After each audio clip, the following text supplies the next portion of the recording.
Okay, the House Committee on the Robb Elementary shooting will now come to order. Clerk, call the roll. Representative Burrows. Here. Representative Moody. Present. Justice Guzman. Here. Quorum is present. Okay, a quorum is present. First, let me say this. If you're going to ask a question today and you were not able to fill out a witness affirmation form, a WAF, you can still ask your question. Just send an email to Paige and she'll get it to you, and that should not be a reason why you cannot answer. What I would like to do today is start with this. If there's only one thing that I can tell you is there were multiple systemic failures. I would invite everybody to read the entire report. You cannot cherry pick one sentence and use it to say everything without reading it all together and with context. But if we need a simple phrase to describe what the report says, again, I would tell you multiple systemic failures. I want to first thank the mayor of Uvalde for hosting a meeting today with several of the families and asking for us to come by and attend. And I thought that was the respectful thing to do. I thought it was respectful to at least let them hear from me before we open this up to a broader public discussion. I look forward to the questions here at the press conference. One of the things that I said in there to the families is we want to show them as much respect as possible. The entire time this committee has been together, we have wanted to show them the most respect possible, and we've tried to do that. And I asked them if there was something we've ever done not respectful to let us know what it is. But I told them the most we can do to be respectful at this point is not to just blame one person or one thing. And I hope that the report, when people read all of it together, they understand that we look and take a broad approach to what happened that day. My biggest fear, and I also shared this with them at the meeting, is that we will look for simple solutions to these complex answers. And we will all look and say, well, you know, that's the way it was in Uvalde, it's different here. Well, let me tell you, the people of Uvalde before this, they felt it couldn't happen here. They felt that. That's the false sense of security I worry about. I think some of the same systems that we found here that failed that day are across the entire state and country. And I do not want to say because of one thing or one person here, it could not happen elsewhere. I think that's a disservice and not the respectful thing to do. This committee was created by Speaker Dade Phelan, and I'm so appreciated he did this. He formed this committee just 44 days ago. And I believe this committee has driven things to the forefront.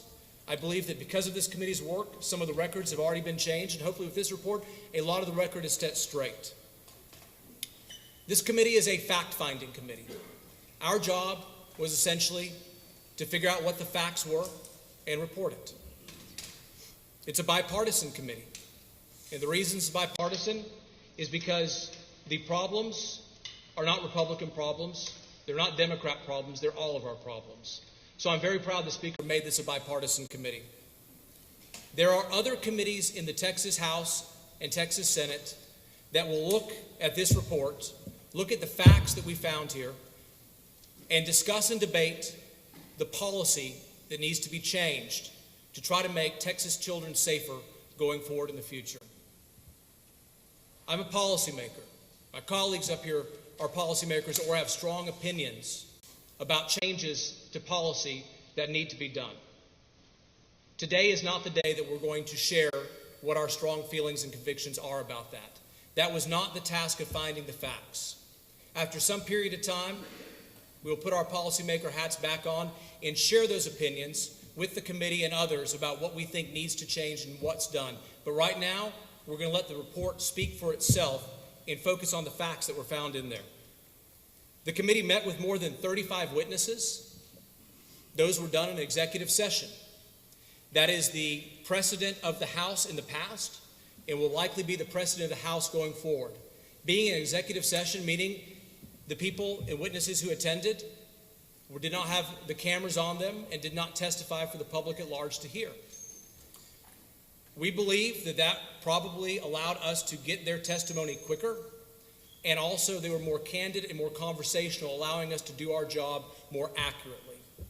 Other committees in the state of Texas do have subpoena power, and will have the opportunity to subpoena those witnesses for y'all to hear what they have to say for themselves. But that is the precedent of the House for an investigative committee to do this in executive session, which is what we did. In addition to the 35 witnesses that we interviewed, there were 39 independent interviews that our investigators, who did a phenomenal job, held to help us. We reviewed crime scene photos, audio and video from the incident, 911 calls. All of that went into trying to get this report compiled in 44 days so that we could deliver this here to Uvalde, and hopefully you will find that it's reflective of the facts that we basically could get to. Let me tell you a little bit about the report. We talk about the Uvalde Consolidated Independent School District. And let me say this.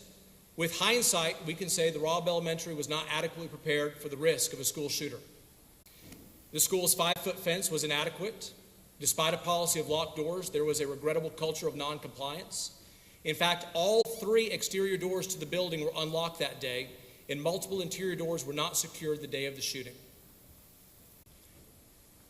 When I talked about the false sense of security, I do not believe that Uvalde Consolidated or Robb Elementary is the only school with these issues in it.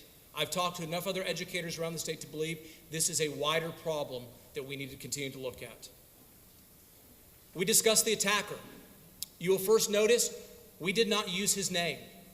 When we wanted to release the hallway video to the members of the families and the public, we were not going to show his image. He wanted that, and he did not deserve it. He did not deserve to have that recognition of his face or his name shown because it's what he wanted. Also, there are cultures online who look and believe that when they see these videos, there's something to be inspired by. We did not want others to look at these videos and to watch it and be inspired by it. We only wanted to show the law enforcement response. However, we did give you a more comprehensive look at the background of the attacker. We refer to him that throughout the report because that's how he refers to by the alert training. He fits the profile of many. He came from a broken home with little to no interaction with his father. He struggled in school, both academically and socially. He struggled to fit in and eventually became isolated. He networked with his peers through social media and violent video games, and ultimately had a fixation on school shootings and even developed the nickname School Shooter. We also talk in this report about the failures of law enforcement. There's really 2 categories to think about when we talk about this. There is an early decision to treat this as an active shooter versus a barricaded subject situation.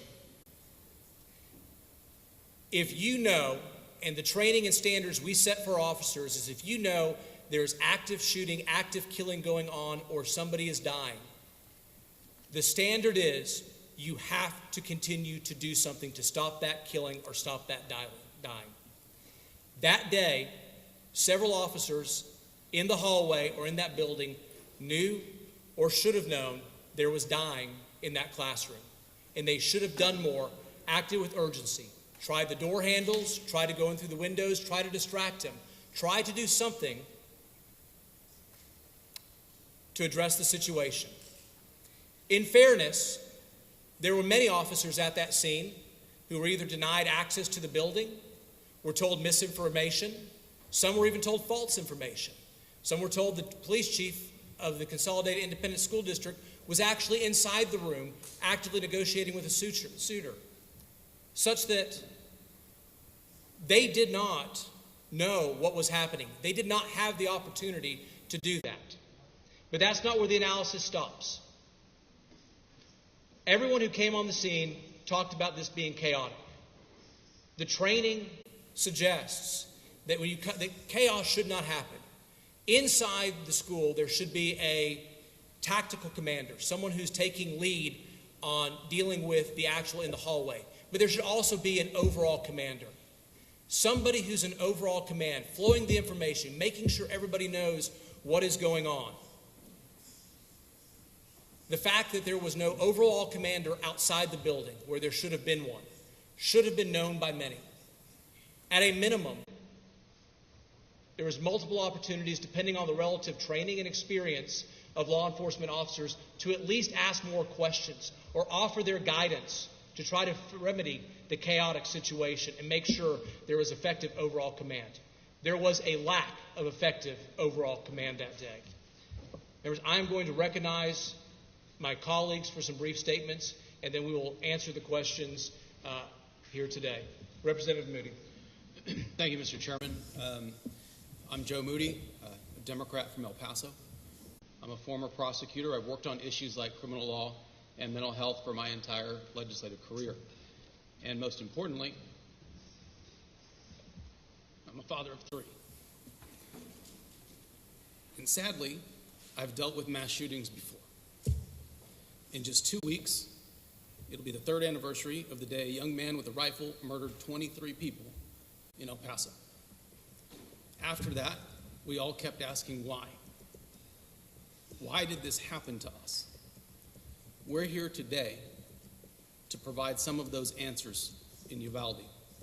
And while this information will never make up for the unspeakable loss this community has endured, El Pasoans know how important it is to know.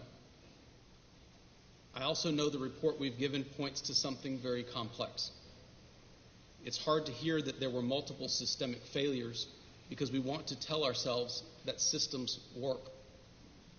We want to tell ourselves there's one person we could point our fingers at. We want to tell ourselves that this won't happen again. That's just not true. What happened here is complicated. But there's also a call to action in this report, because systems are something that we can and must improve. I see the report as a baseline of information that we can all work from. So often these days, politics starts with the answer and doesn't even care about the facts. Here, we're starting with the facts, the most thorough, reliable report that's been done on what happened at Robb Elementary. There's more to do, but this report is a shared platform for us to work from together. The shootings in Uvalde and El Paso have important differences. So do Midland, Odessa, and Sutherland Springs, and Santa Fe, and on and on. But they also have important similarities that we can understand and address as a state. Although today isn't the day for that discussion, that's what this report can and must lead to. I made a promise to the people of El Paso that I haven't forgotten and that I will never forget. To do everything in my power to make sure the legislature understands what happened and why, and to fight for the solutions that we deserve. I make that same promise here today in Uvalde. Thank you, Mr. Chairman. Thank you, Representative Moody. Justice Guzman. Good afternoon. I'm Eva Guzman. I'm a former Texas Supreme Court judge, and I'm the public member of this committee. For the past several weeks, we have traveled to Uvalde and to take testimony, to hear firsthand what took place and in pursuit of the truth. We did so at the request of Texas House Speaker Dade Phelan, who charged us with delivering answers to the families who lost their loved ones and who seek to understand what happened that day. How could there be so many multiple systemic failures? As our state and our country mourn the tragic deaths at Robb Elementary, our committee unpacked the evidence to discover and report the facts. As a former judge, I spent much of my professional life ensuring that the facts I relied on to make decisions were accurate. I brought to this process that same determination. After all, accurate facts have to provide the backdrop for any policy changes that will come out of this.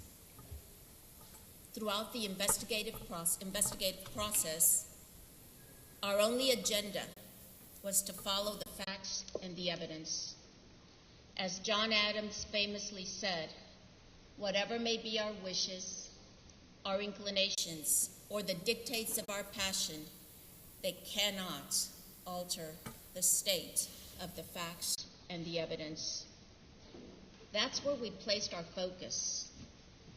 There, we found the truth about what really happened at Robb Elementary that day.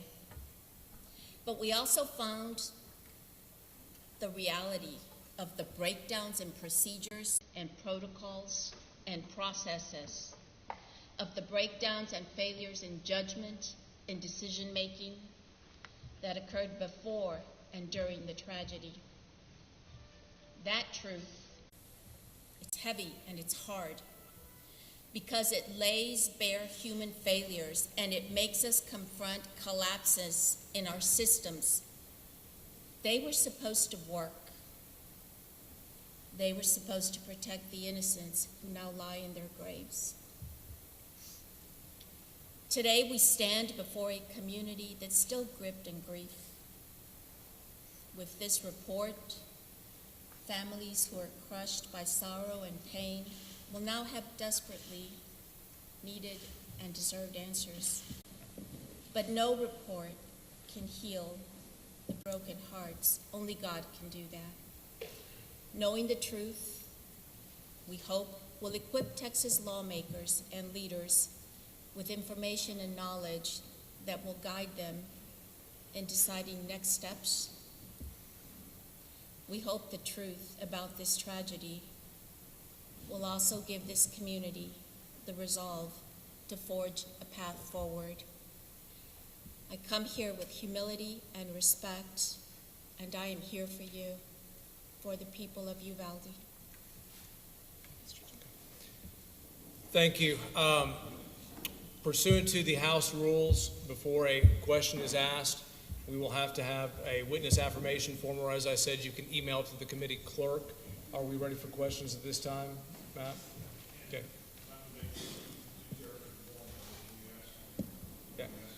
Yeah.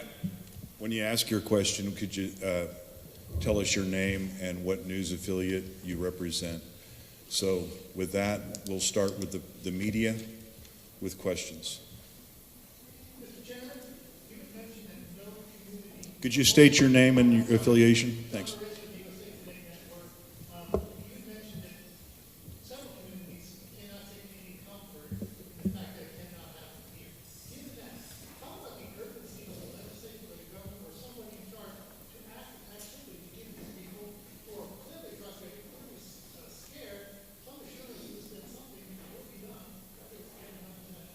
So what I am telling you is we have substantive committees that have already been formed. The governor formed those early on, and the Speaker of the House formed it at the same time. 44 days ago, this has been done.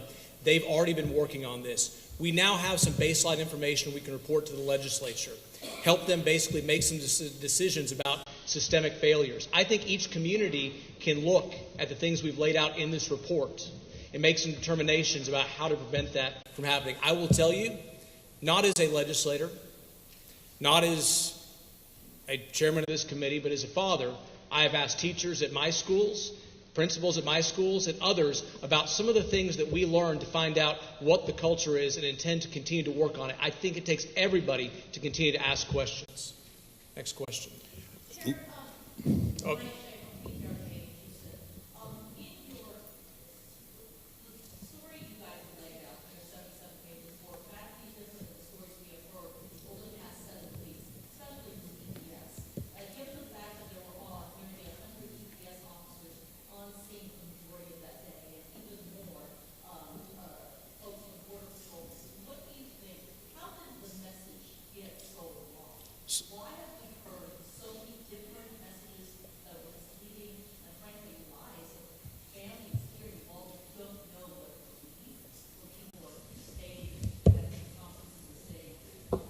Thank you, Mia. I'm going to start with this. I'm going to ask my colleagues if they want to comment on it as well. multiple systemic failures. Our report does not look at other comments that have been made to try to compare or contrast them whatsoever. We laid out the basic facts as we were charged with to do. And what I said early on about law enforcement, the officers who knew or should have known that this was an active shooter situation by their training experience should have done more. We are very clear on that. Not every officer on the scene had that same information and had that same opportunity to comply with their training. One of the things this committee has not done, because we're a 3-person committee, is to go through and determine which law enforcement personnel knew what did they know, and when they knew it. In order to do that, I think that's going to take many months to go through all of the different video, body camera footage, and to figure out, and I think there's other investigatory arms trying to figure out what did this person know, when did they know it, and what did they do with it. And I think you're going to need all of that to try to make all of those questions. But we do say there was chaos on the scene, and certainly, with the chaos, people should have asked, why is there not an incident commander? Why there's not an overall commander outside the building helping try to organize that? Representative Moody or Justice Guzman, would you hold on a second? I was going to let them do this. One of the things that we've learned from this is the importance of an incident commander and the information that's relayed out. We know we didn't have that here, and you're asking why the information was told the way it was. Who knew what, when? The failure to have an incident commander on the scene to receive information and to communicate with the media, I believe, in part led to some of the information that was reported inaccurately. Okay. Representative Moody. Just to dovetail on that, 'cause I think the question is looking at maybe how information flow went post the incident. And there is a section in the report about information flow and how we believe that it is incumbent upon law enforcement as they make reports to report what is verifiable, understand what is verifiable and what is not verifiable. So when the chairman talks about multiple systemic failures, one of those is the handling of information in this investigation, and that's why it's in the report in that section. Okay. Next question. Yes, over here. Oh, we're on the next question. Could we just hold it to one follow-up and give everyone else a chance? Rosa, go ahead.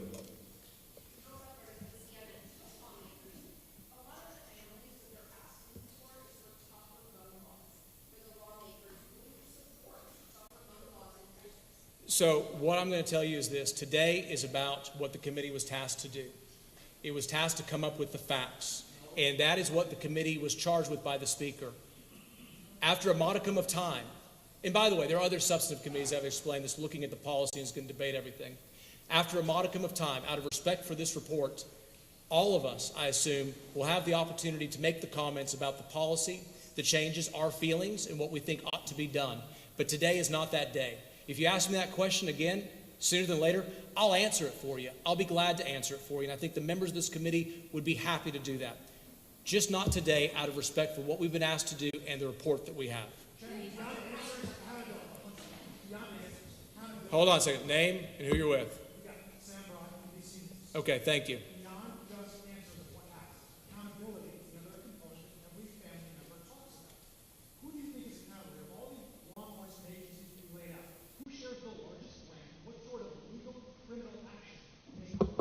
So I'm going to tell you, it's a great question, and it's one that I wish I was in a position to answer about all of the mechanics of it. We spent 44 days looking at the facts to lay those out. Each different officer who is connected to an agency is going to have to do their own internal review. Everybody's going to have to figure out, as I said, who knew what and when. And if somebody failed to exercise their training, if somebody knew there were victims in there being killed or dying and did not do more, I believe those agencies will have to find accountability for those officers. But that is not what we are tasked with in this report to come with. And I understand that, but what we have done is put the facts forward so others can take a look at that. Representative Moody or Justice Guzman. Those facts will allow those agencies to take a deeper dive into the actions of law enforcement and hold them accountable. The report says if you're not willing to put the lives of the people you serve, of those children before your own, In my view, you should find another job.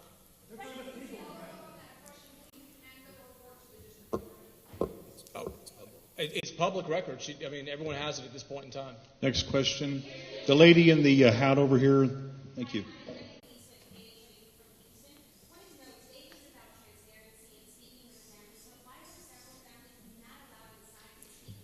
Yeah, great question. I actually learned from it from your reporting for the first time. It was not a meeting that we organized. We came at the mayor's invitation. I don't know the specifics of it. Had not had a chance to actually find out, but certainly there's nobody that I'm not willing to visit with and help understand, deliver a copy to. And if somebody, a family member did not go into the meeting, I'd love to know the circumstances, love to sit down and visit with them, happy to do that one-on-one. But, that was not, I did not ask anybody, obviously, not to be there. NBC back there in the dress. Go ahead, yeah. All of those open records that media have put in, no one's received any information. Will all of those documents be released from the investigative report that y'all have given?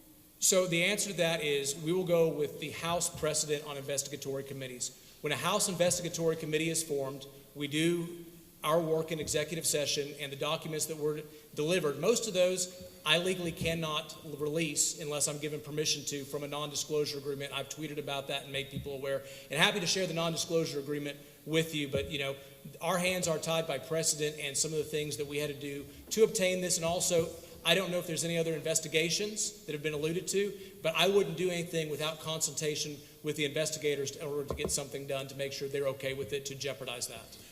The person in the glasses with their hand. Thank you.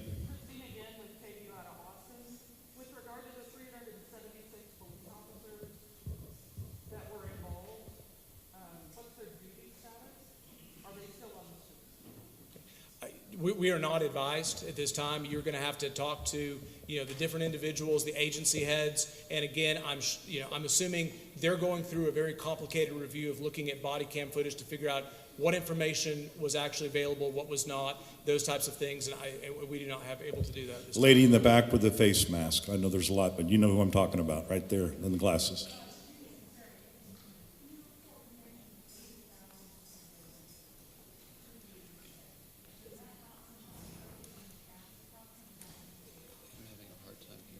To make sure I understood your comment, in my report, I think I've got it. So in my report, I laid out that there is up to 80,000 school buildings that the children of Texas attend throughout the days of the school year. And does it seem like a Herculean task to actually overcome that? I'm going to make a quick comment, but I think my colleagues want to make sure they get a chance to answer as well.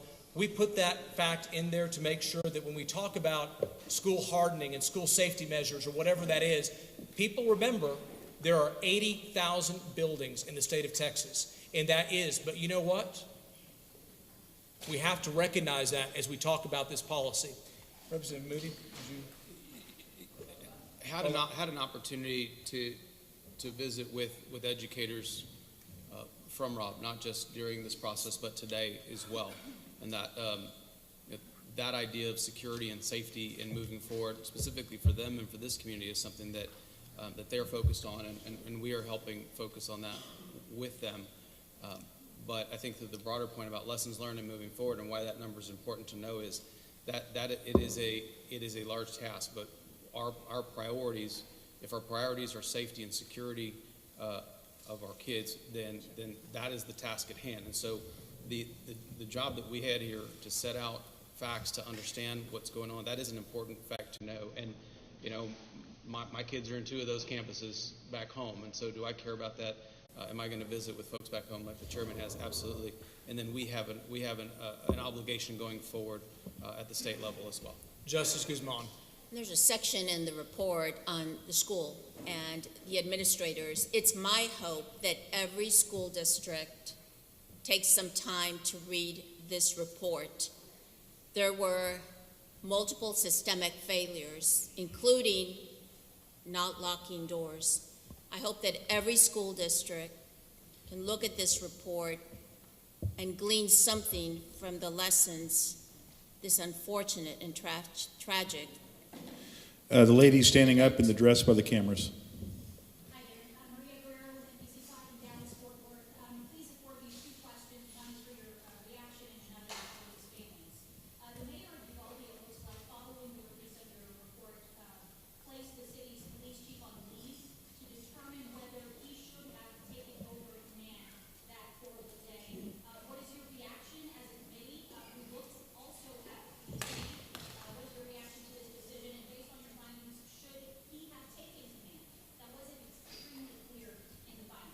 So this is so the question was about the mayor's most recent actions. I saw him earlier. He made mention of that. I don't know if our report, gave him the emphasis to be able to do that or not. I'm not aware. But obviously, you would need to talk to the mayor, and I respect the mayor's decisions, after reading the report into doing, what he thinks needs to be done to protect the people of Uvalde. The second question that you asked was, remind me? No, should he have, based on what you guys found out, should he, the police chief of the city, taken over command? Yeah, I think at the end of the day, we do not specify which officers should have taken over command in here, because that'd be kind of a little bit of our opinion as to who should have. What I will tell you is this. There were officers in that building who knew or should have known more needed to be done. And there was also officers who should have seen some of the chaos going on, and at least, at a minimum, if they didn't take over command or try to assume command, they should have began asking questions or offer their support and guidance. And eventually, maybe they would have gotten command to have a better response from that. Lady in the front row, go ahead. Oh. Okay, go ahead. The report says most of these babies were killed in that first barrage of gunfire before officers ever stepped foot inside of that building. Go ahead. Oh. Okay, go ahead. The report says most of these babies were killed in that first barrage of gunfire before officers ever stepped foot inside of that building. How many could have been saved still is not known. How do you guys know that? And when will, are you going to have experts? Will families know that information as far as who may have been able to be saved at some point? So How will that change your investigation? there are autopsies and medical examiners that we do not have access to, and I do not believe have been complete. I've never been a doctor. I've never gone back in and done forensic exams. I'm not qualified to basically tell you who would or not have. We've talked to enough to know what we were able to say, and obviously if we get more information, this is a preliminary report. I want to be very candid. The decision that we made was we have done at least enough at this point in time to be able to issue a preliminary report. I am not telling you it's conclusive, and I think there's other things out there. That's certainly one of them that could be done. Lady in the front row, please. State your name and your affiliation. Thank you.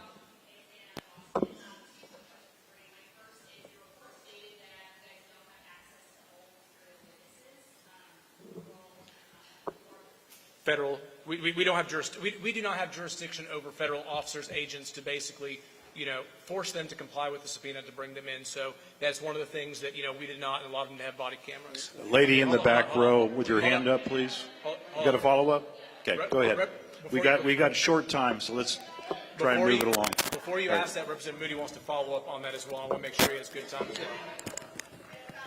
Let me know if you can hear me. Hold on. Representative Moody's going to comment on that first. Okay. We'll get to you. We'll get to you. Just for a One, matter two, of three, completeness, 1, 2, 3, while we 1, didn't have 2, the ability to compel participation, there were statements taken from federal agents. Those we did have the opportunity to review and understand, but there's a difference between reading a statement and having the opportunity to question somebody's lives. That's for context. Okay, back behind me here, this gentleman.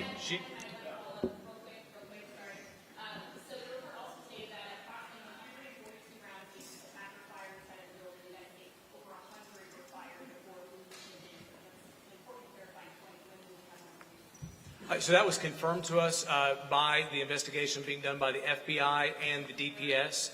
They confirmed that with the video evidence, as far as it, and certainly that's commensurate with, I think, what you hear when you hear the audio and sound of that nature. Okay, you good? Okay. It was in the first, Hold on, Justice Okay, Guzman has something to follow up on real it quick. was in the first 2.5 minutes, the report says 100 rounds were fired. All right. Thank you. Go ahead. Yes.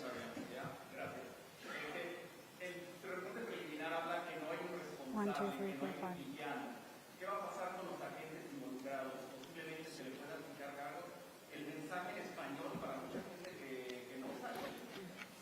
La pregunta es sobre el villano. El reportaje identifica un villano, el que mató a los niños.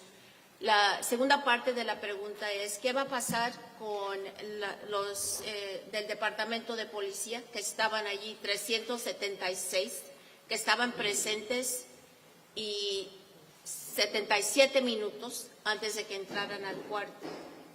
El reporte identifica los hechos. ¿Quién los va a hacer responsables? Será un proceso por la agencia, por quien trabaja. Me imagino y sé que puedo confirmar que están revisando qué pasó, cuándo pasó, quién sabía qué cosa. Y eso es algo que la gente de Uvalde necesita, ¿verdad? Esas familias necesitan saber que alguien va a identificar quién tenía más responsabilidad, quién sabía más. Gracias. Thank you, Chair. Okay. Robert, go ahead.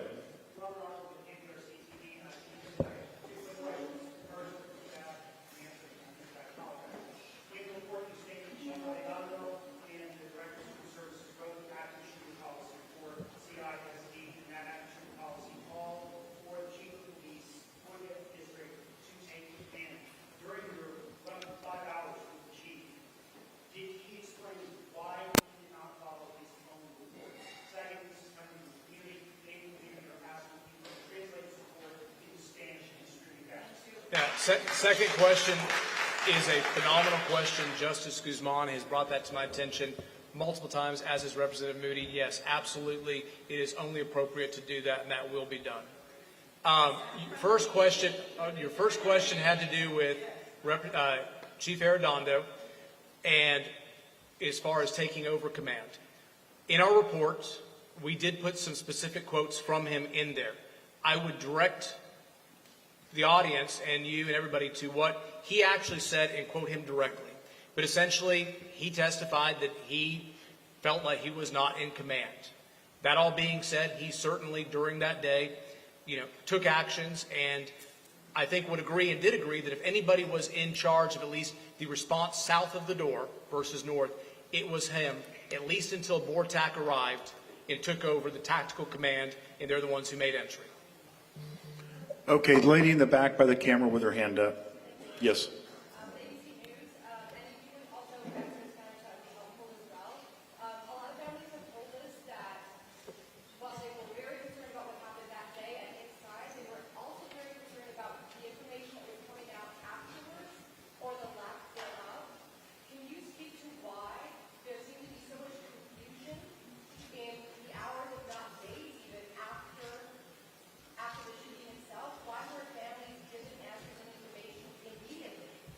Let me say this, that I think Representative Moody, I'm going to let him answer it, and then Justice Guzman, and make sure she be able to translate parts of it, what she wants to say in Spanish.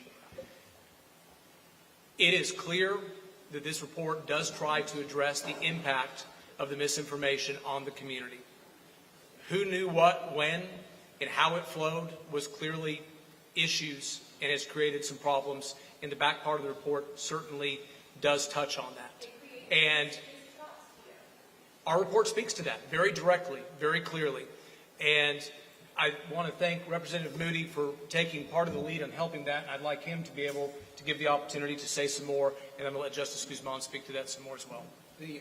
As we worked on this and understood that there were multiple systemic failures in security and in police response, and in the life of the attacker, right?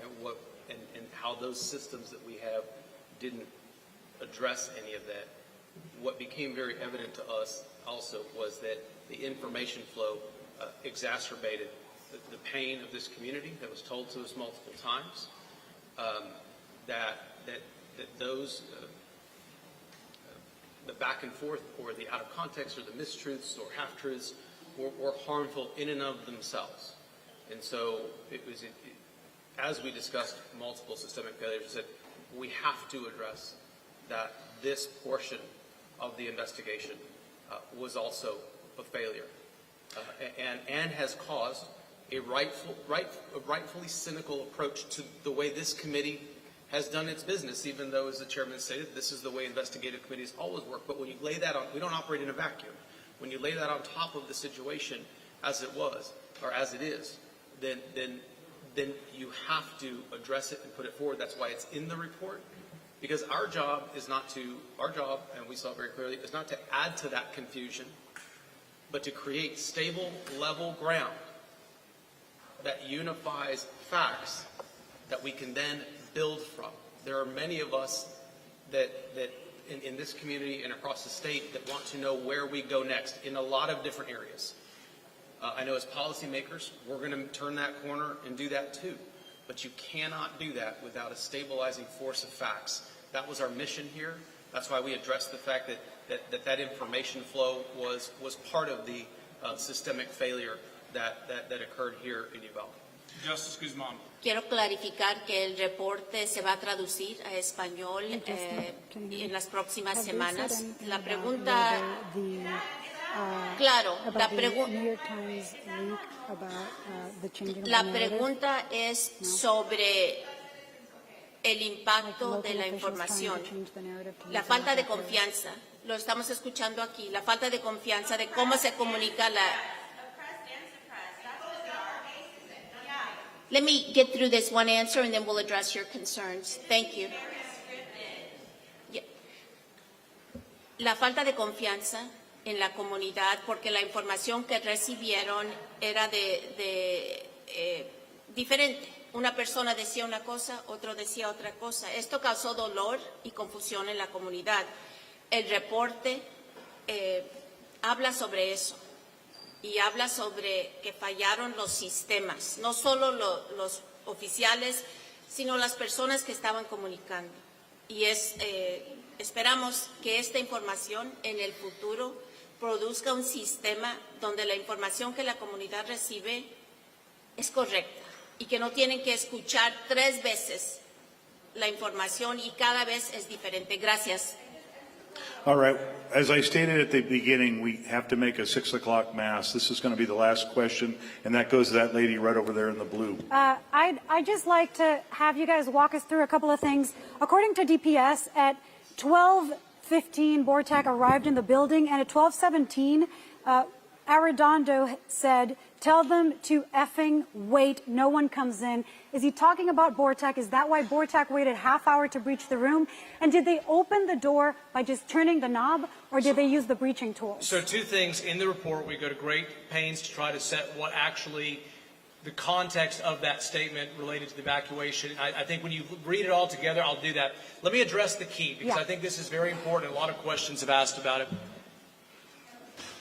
The statements from Bortak were, yes, they put a key in the door and they unlocked it.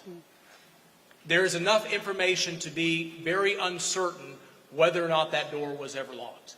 The committee believes, based on all the testimony and information we've received, it was very likely that door was either not locked or secured at the time. However, I am not willing to tell you with 100% absolute certainty that we know, and we may never know, whether or not that door was actually locked and secured at that time.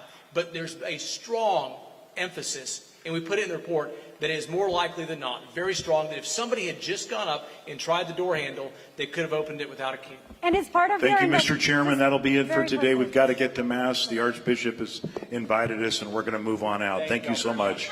Lilia Luciano from CBS News. L-I-L-I-A. It's all in blue. Luciano, L-U-C-I-A-N.